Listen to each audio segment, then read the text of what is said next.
When it comes to the speediest speedsters, you don't often look for champions in the insect world. They may be small, but they can be quick once you factor in their size. The Australian tiger beetle is a prime example, darting around faster than the eye can follow. In fact, it moves a little too fast for its own good. Find out how this tiny track star keeps things under control without the speed force here in Life, Death, and Taxonomy.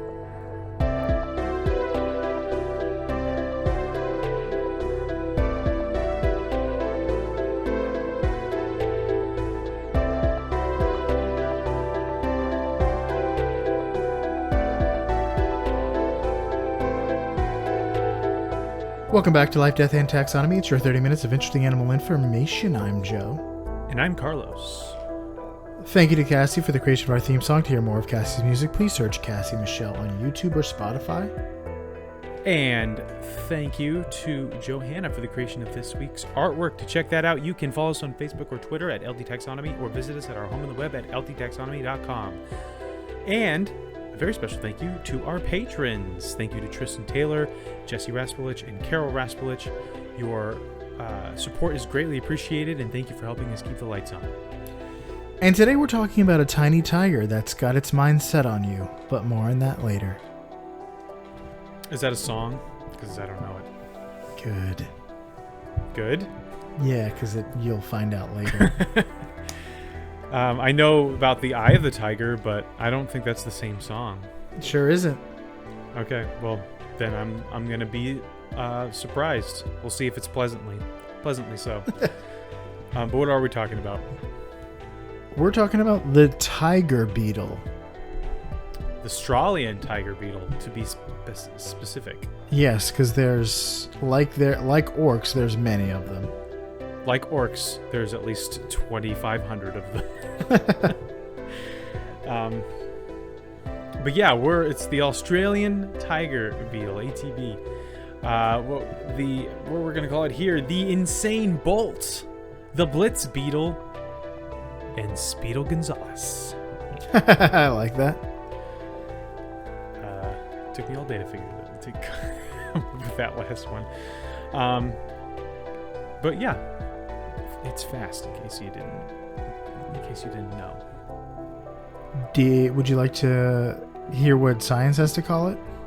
Sure. It's in the kingdom Animalia. You know it. You love it. You gotta have it. It's in the phylum Arthropoda, which is stuff with exoskeletons. It's in the class Insecta.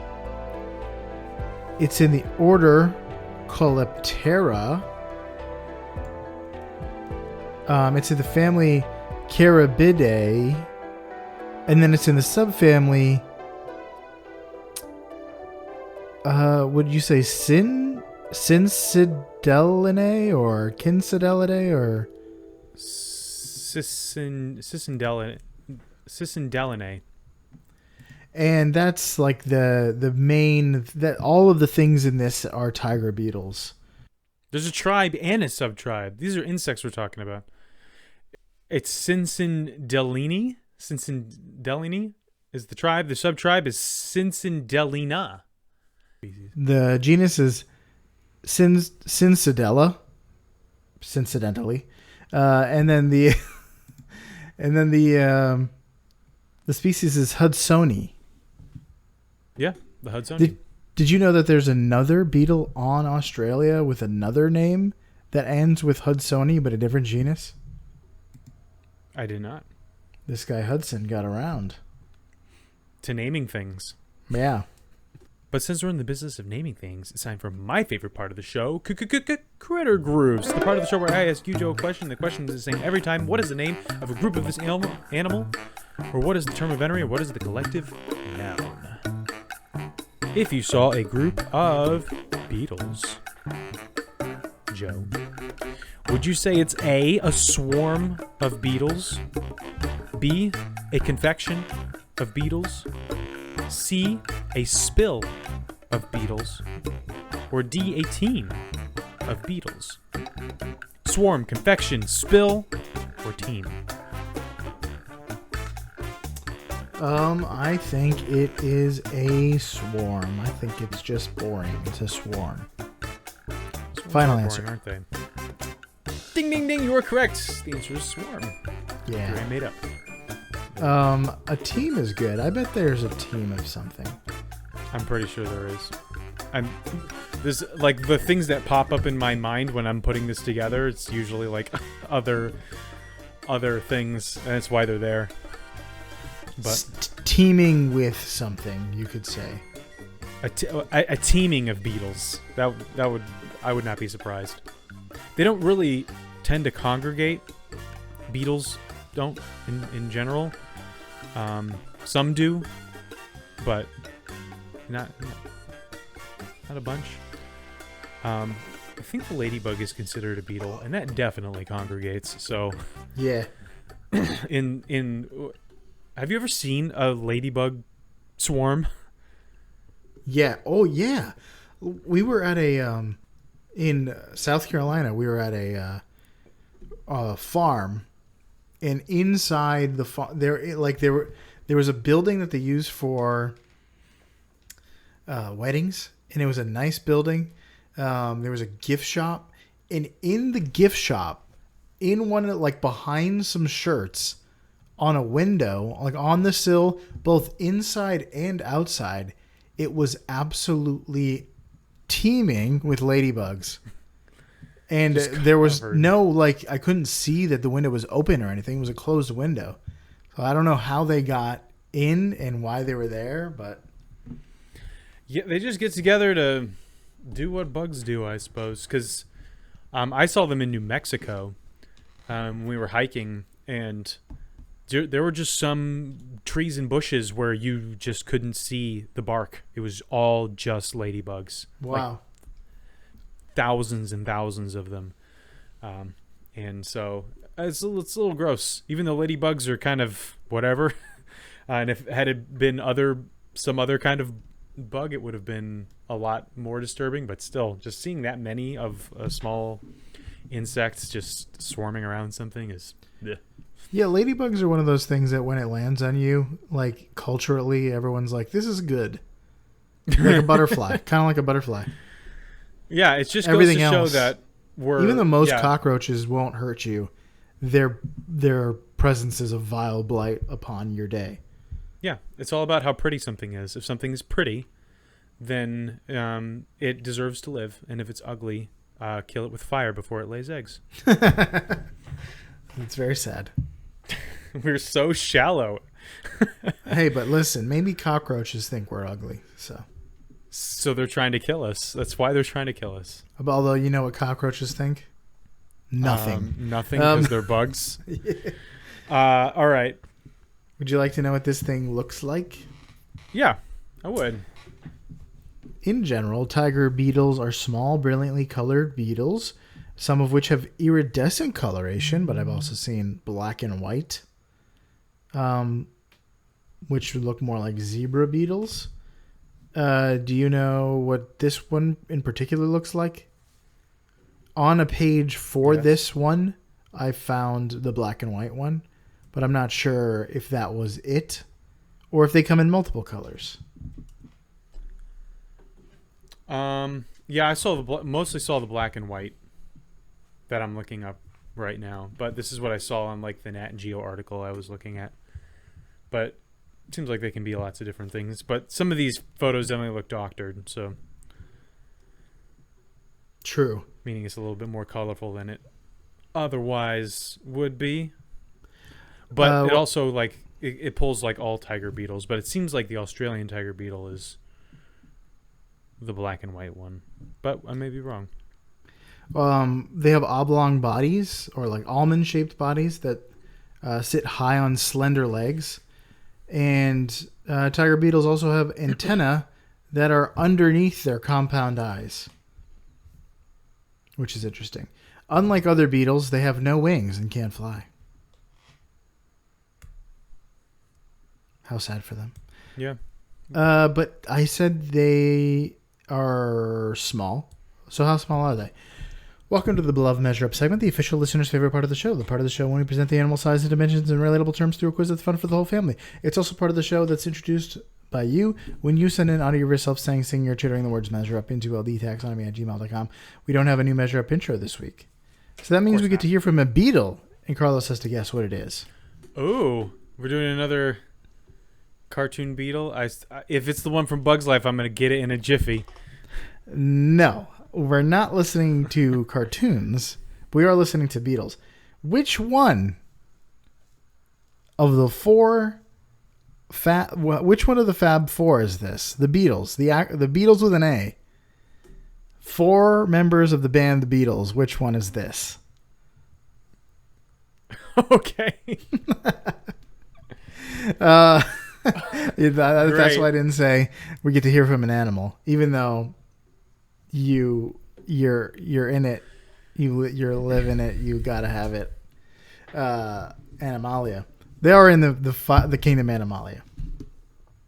Without further ado, the listener's favorite part of the show.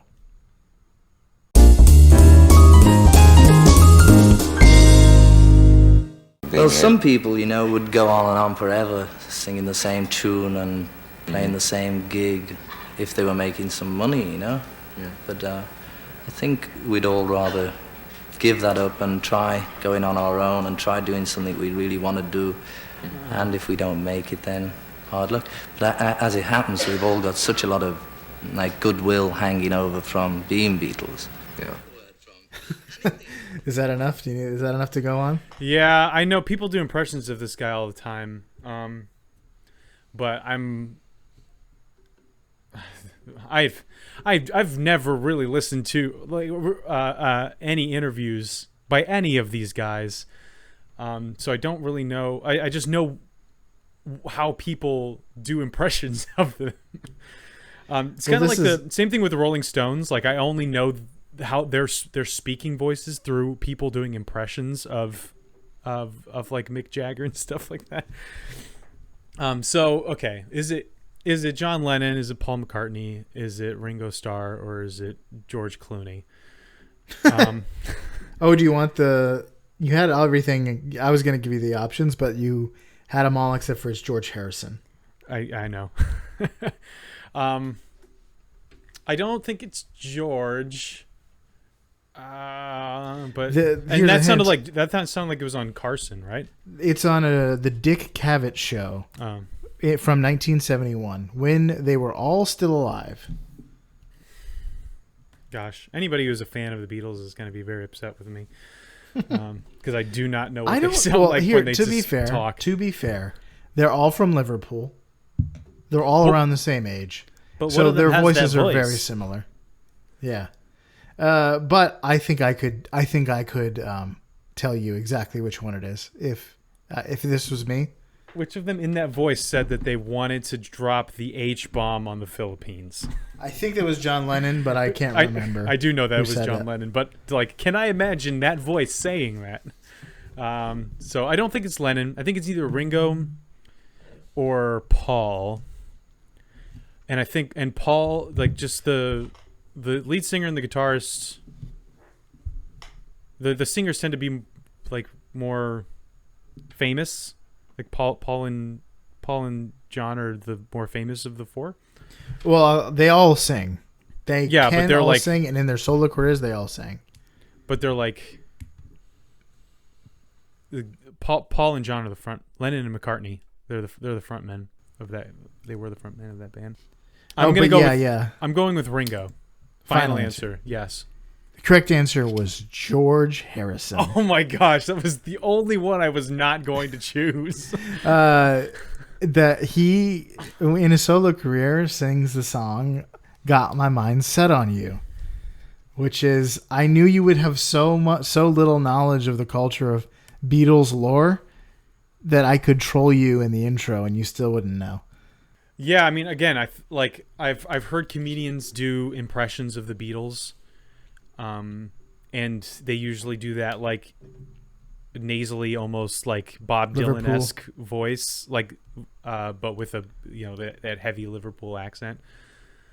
Okay, Let's talk length. They're between 10 to 20 millimeters or 0.7 inches. How many beetles go into the distance? Asteroid 2022 GN1 will pass by Earth.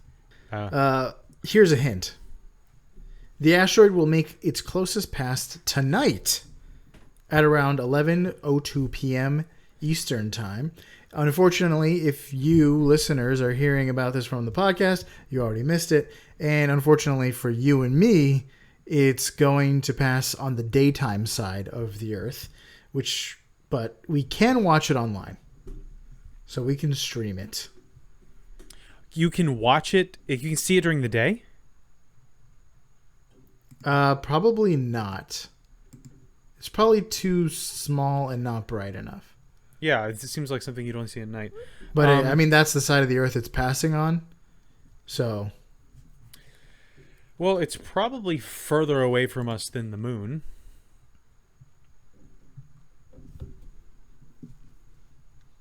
Which I don't remember how far away that is.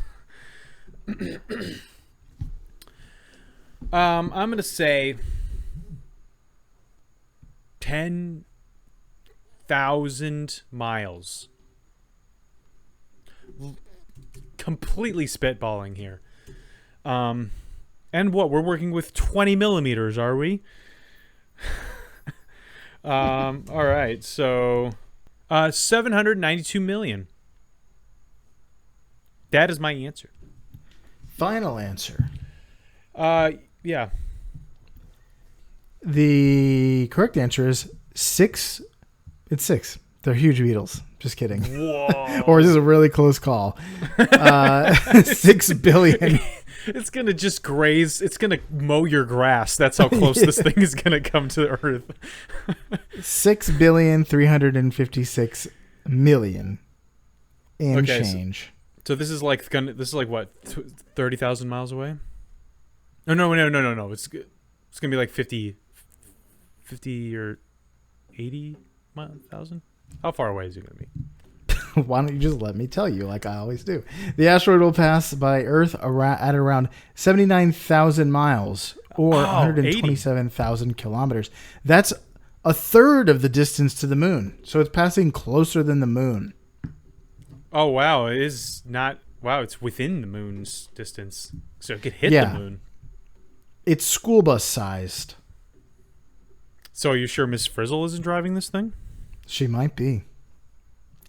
And because this is a bug, it's probably something lighter than an ounce. And who cares? If we had potential Elden Lord General Scourge Verdon to hold this thing back. Yeah, we were still playing Elden Ring. If you didn't get that, let's talk about the size of their subfamily. Nobody does meteors like that guy. Nobody does it. There are 2,600 species and subspecies in the subfamily. So how many groups of human beings that are currently in space right now go into the total number of tiger beetle species there are? How many on groups Earth? Of human beings, or how many human beings? How many of that group of humans go into the number of species there are of beetles? Yeah, so I thought you were saying like, okay, so there are the Chinese astronauts. That's one group. There are the cosmonauts. No. That's another group. And there's 8 groups out there, and how many of that number goes in? Okay, so how many people are in space, and that makes up one group? How many of that would go into 2,600? How many of the number of people that are in space? That's what I could have said. How many of the number of people that are in space right now go into the total?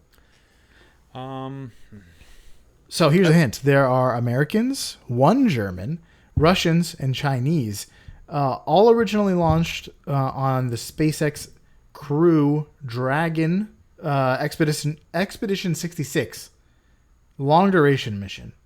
Execute Expedition 66. It launched in November 2021, and I think there's I think that it takes 15 people to. I mean, the ISS holds 15 people. And then I can't imagine. I don't think there's anything else out there that has like a bunch of people in it. So I think I might have to go with 15. I think.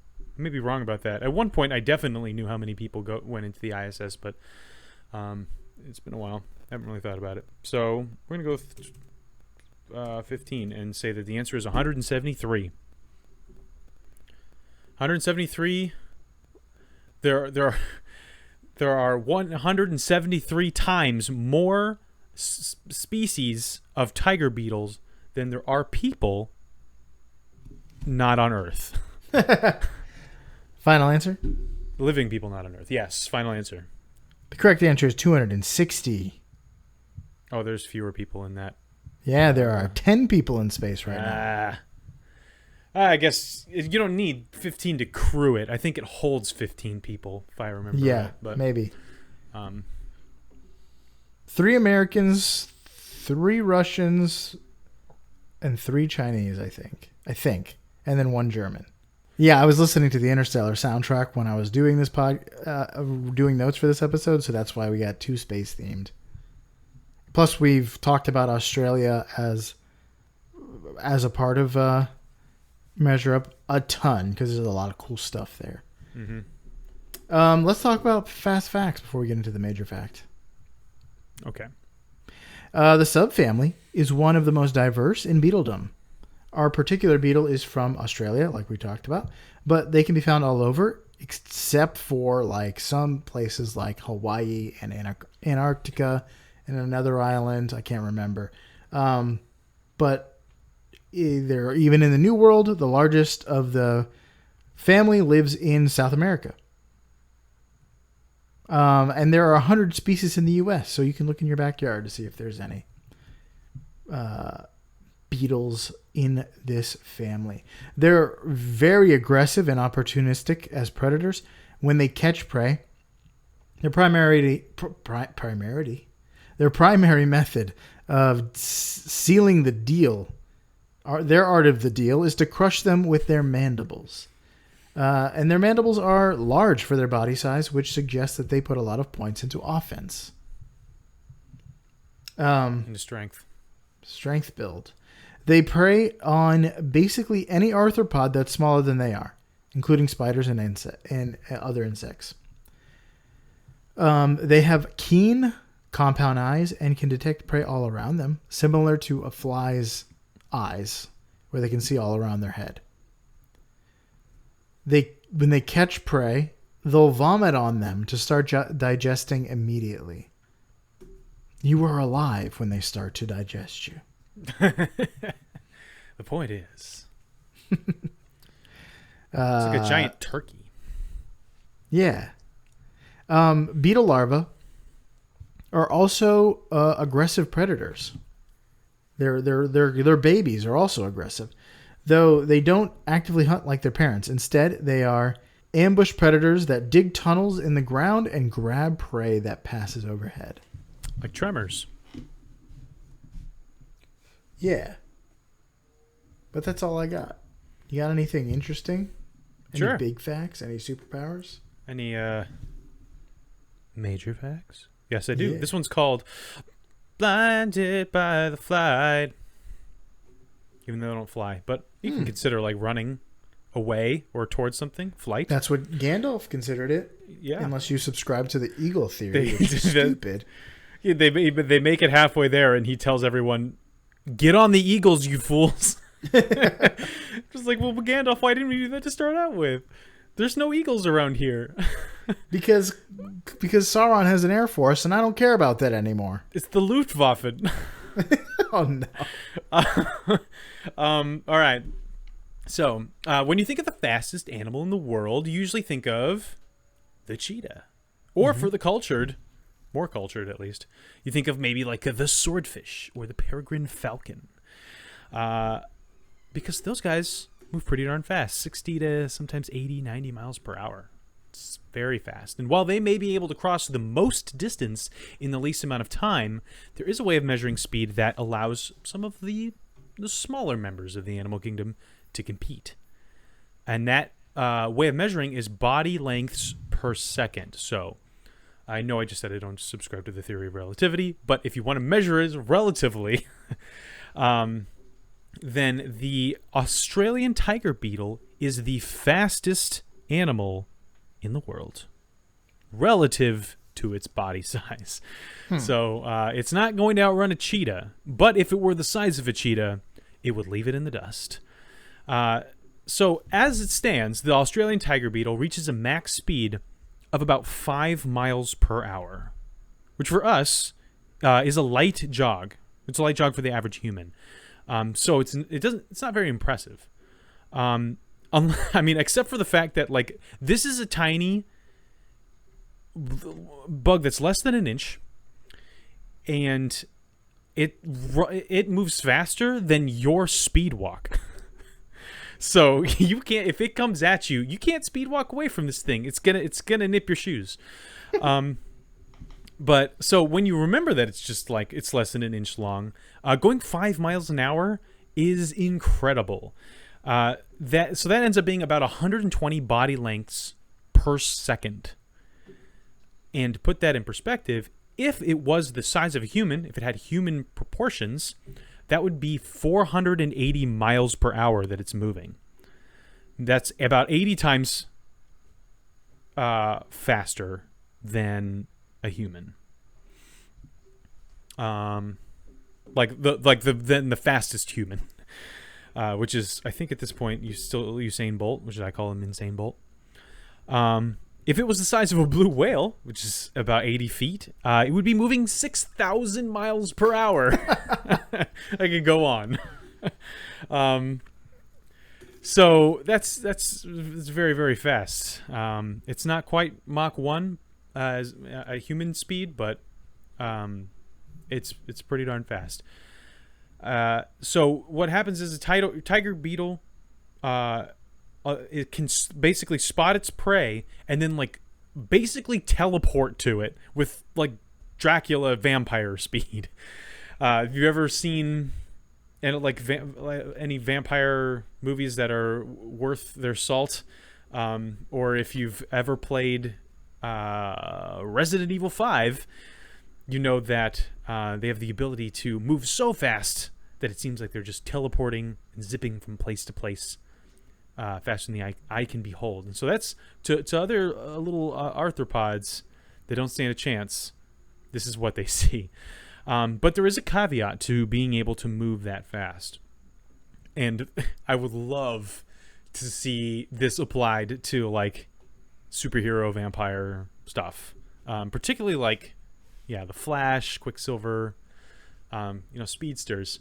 So insects that rely on sight usually have a dilemma to overcome. They are small because they're insects, and this doesn't seem like a problem because you're small.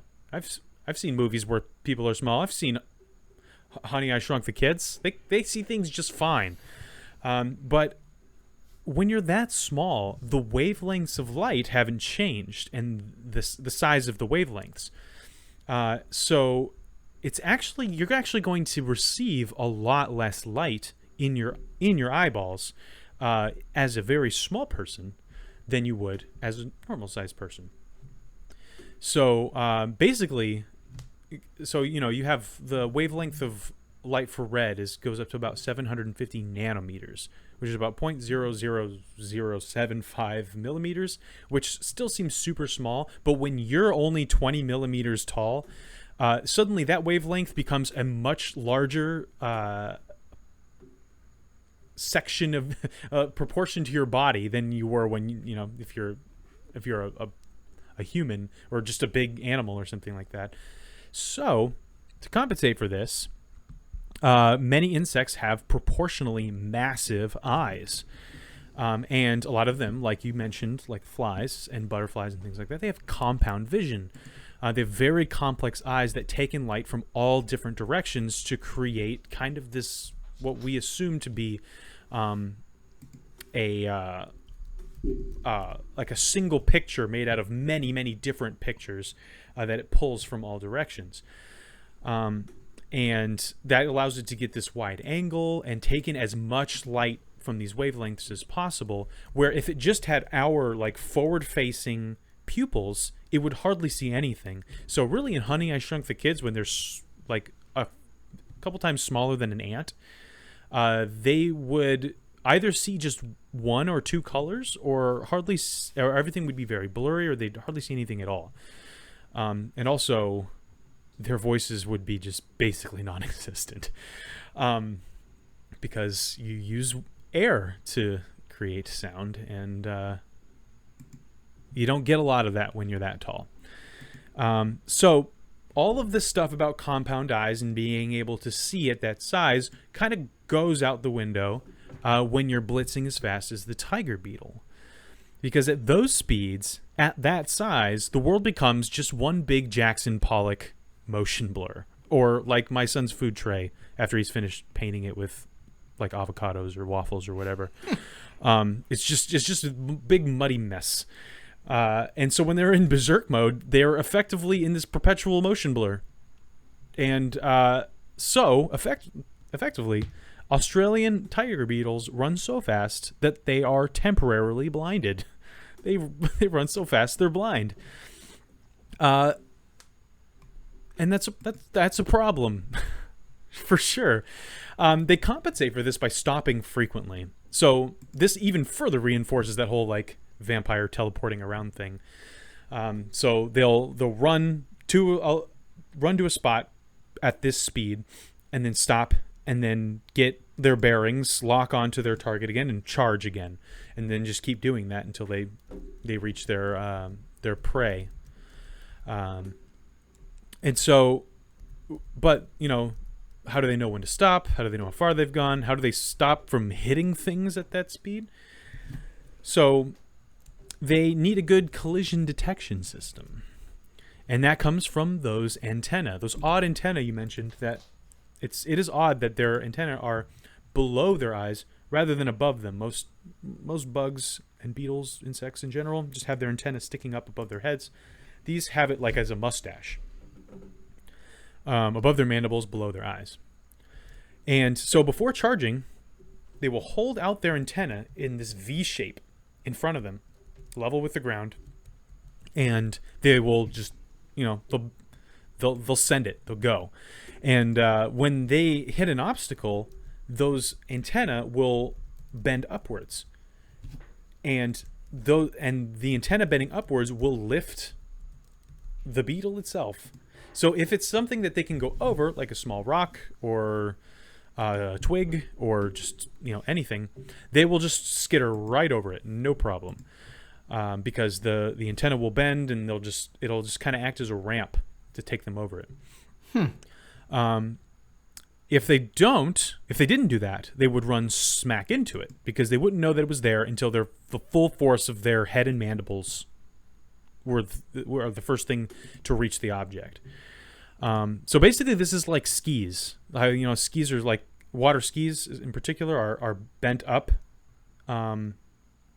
at the front. That means that anything that you hit, you're not going to hit with all of just like the flat part of the ski. It's gonna ramp up, allowing you to go over small obstacles. So it's not great for large obstacles, but it's good for small ones.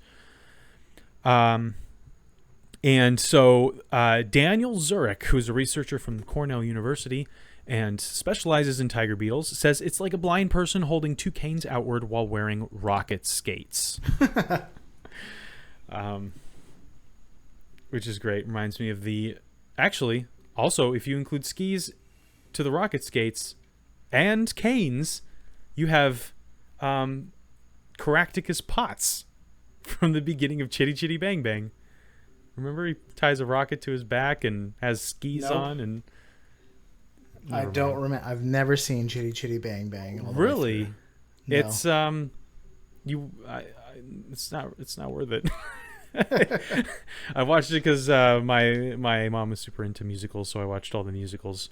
That was my favorite one because it had a flying car in it. But that was basically the only part of it I liked. Anyway, there's your deep cut to Dick Van Dyke.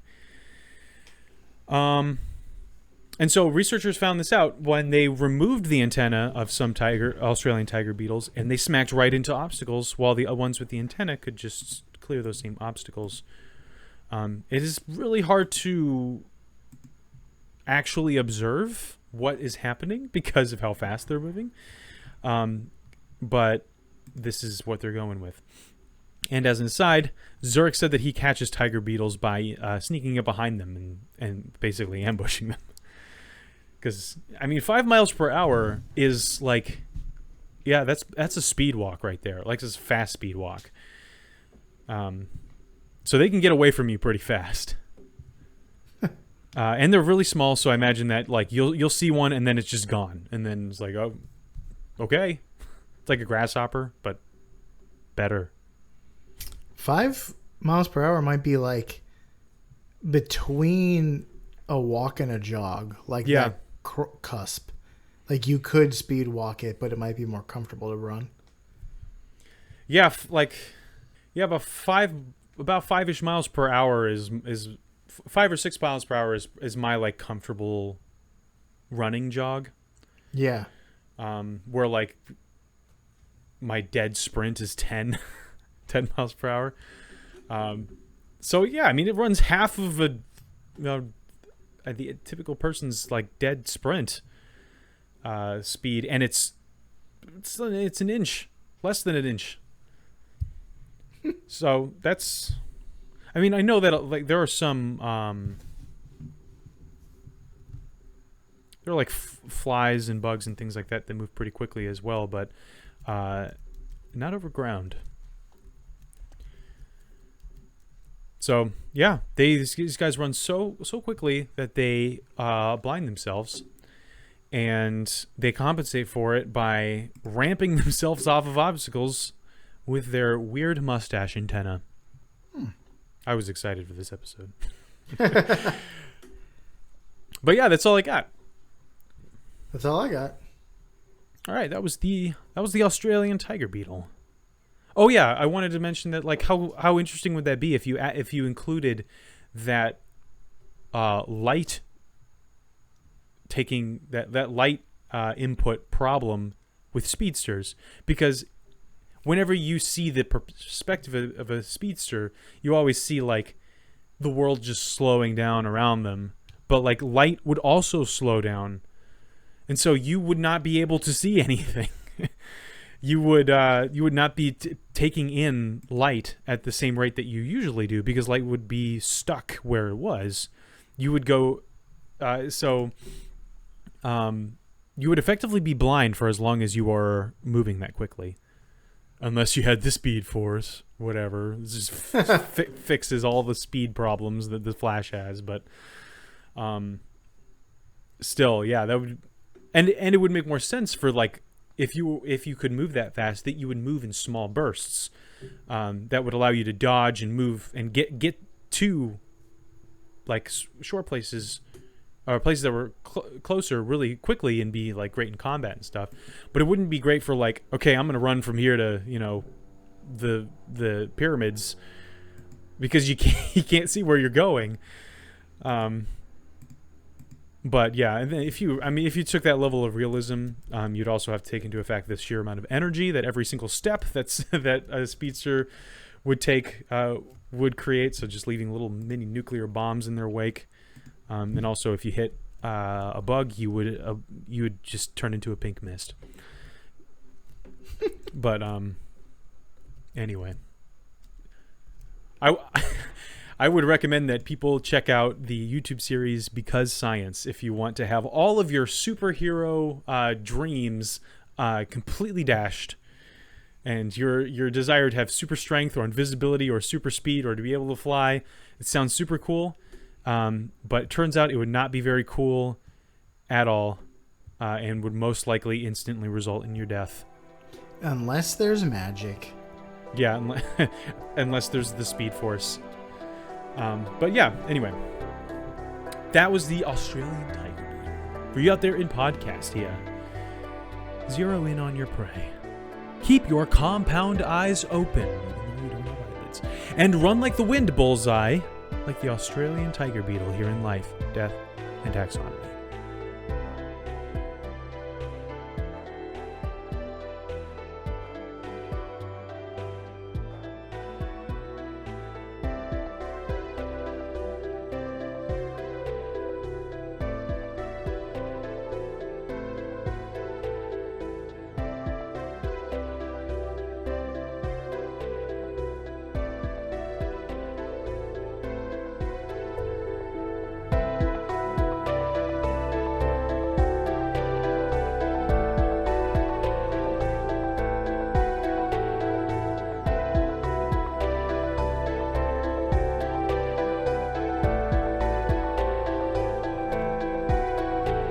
Hey Taxonomy Titans, I just want to remind you that we now have a Patreon. Patrons can see full video episodes and get shoutouts on the show. But ultimately, it's a way for you to help us cover some costs and get even better. Still, reviews are the best way to help us grow. So if you haven't left one yet, we'd really love to hear from you. As always, thanks for listening and engaging.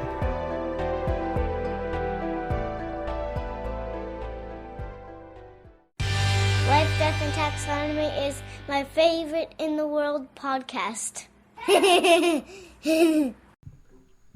All right.